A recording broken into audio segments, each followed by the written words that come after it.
きなり怒ってどうしたんだぜ？復帰してやっていたんだけどシステムにイライラしちゃってね。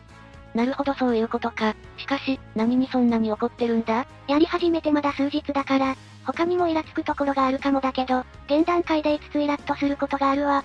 そこそこあるな。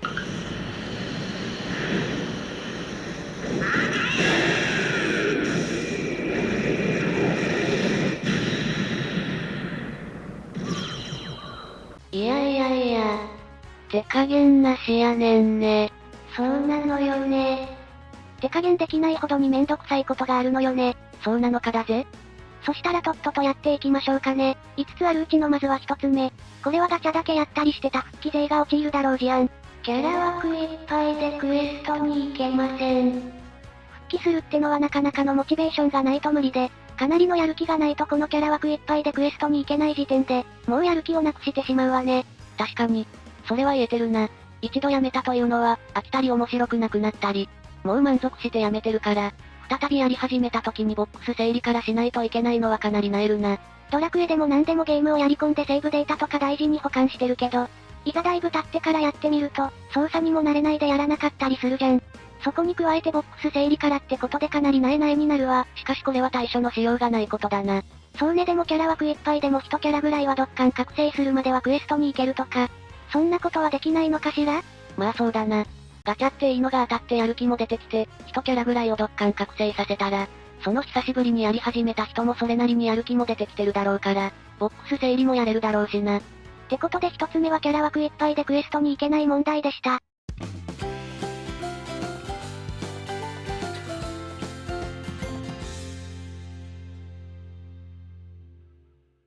さあ、続いて2つ目は、制限クエストに行けない問題。復帰した時は何からやっていいのかが全くとしてわからないので、育成状況をわからないなりに見て、あ、これは覚醒ができるな。ってことで覚醒メダル長押しでクエストへ GO。そしたらこのありさま。復帰したばかりにはなんでいけないのかがわからなくて、うんざりだお。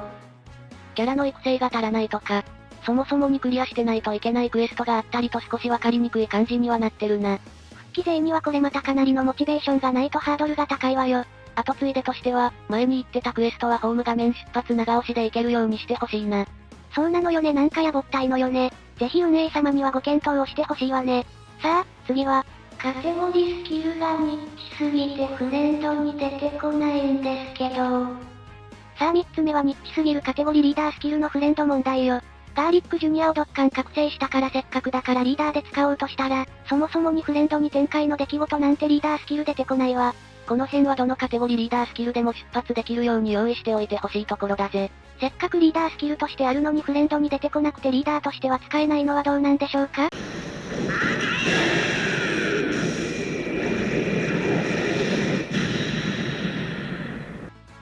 さあ次は4つ目です。マップ上でマップオートか。いいなこれってことで、バーダックの技上げでのバーダックのキャラだけが欲しかったので、オートで任せて潜在玉は別にどれでもいいわということで、他のことをやりながら画面を見ずに、何回かやってた時に何かクリアのスピードが速いなって思いながらも、画面を見ずに他のことをやっていたので気づかず、何回か行った時に全然キャラが落ちないな。ってことで様子を見ていたら、って感じなので何回か使った記憶を返してください。まさかあんなまっすぐに行ってるとは思ってなかったぜ。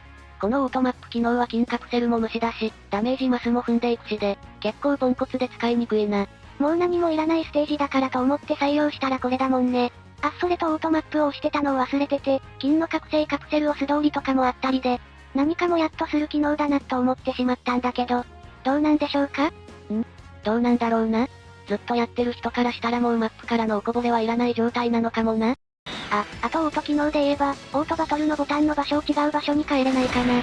普通に手動でプレイして頑張ってやってるのに知らない間にポチっちゃってて、並び逆属性そのままに攻撃とかになっちゃったりで、ヒヤッとすることがあるわ。難しいクエストに行ってる時にそれをやってしまうと順番もおかしくなるわで。ボタンの位置が悪いんだぜ。アクティブスキル取っておいたのに、オートボタンに当たったがゆえに意味なき解放。ちょっと場所を変えれるとか、一番触りやすいところにあるのよね。難易度の高いステージでやってしまってやられるのだけは回避したいぜ。正直オートバトルより、もうスキップ機能にしてくれたらいいんじゃないのって感じだわ。確かにそれだな育成周回ゲーにはスキップ機能は欲しい要素ではあるぜ。ちくしょう覚えてるよ。さあ次はラストの5つ目です。これが今回一番のバカ野郎と言いたいやつとなります。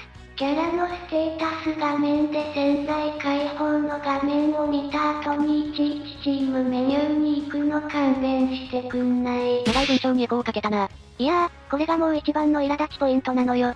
育成状況とか普通にキャラを見ていて、あ、このキャラの潜在解放はどうなってるんだろうって見に行ったが最後。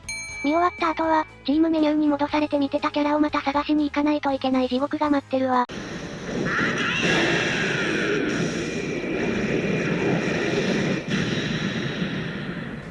これの何が嫌かってのはクエストに行った時の編成を考えてる時にやってないブランクがあるから、キャラを忘れてることもほとんどで潜在解放どうなんだろってことで、ぼっち。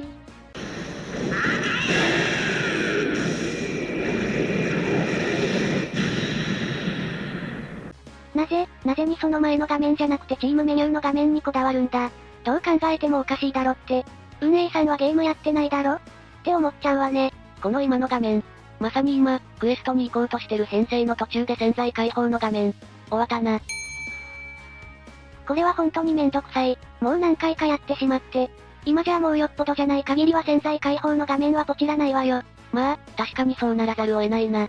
今現在やってないクエストの覚醒メダルを集めてる時だと、その覚醒したいキャラのところまでまた探しに行って、覚醒メダルを長押しで強くのクエストに行って、編成中に確認したいなとふと潜在解放の画面を、ポチ。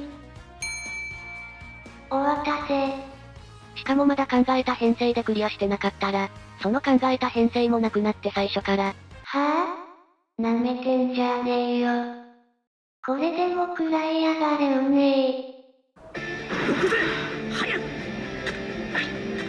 いいんだろこれで最後はベジータとカカロットが合体してベジットってとこかな。さらにこいつがスーパーベジット。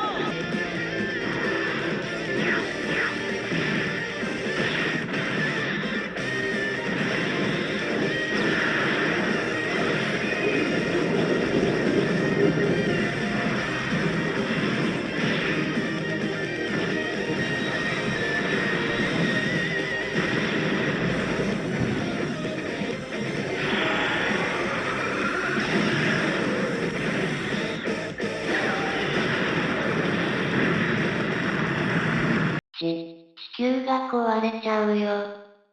ちょっとやりすぎかしらね。まあ、これぐらいの気持ちといったところだな。そうなのよね。まあ、しかし潜在解放画面からチームメニューの最初の画面に飛ばす仕様だけはどうにかしてほしいわ。確かにな。あれはめんどくさすぎだな。さあそしたら今回は、復帰勢が数日やってみたら、イラッとした5選としてお送りいたしました。もうちょっとやっていけばこのイラッとした事案を回避できるやり方とかがわかるかもしれないな。そうかもしれないわね。ってことで、とりあえず、そんなに知識がない状態での現状イラッと5選でした。ここまでご視聴ありがとうございました。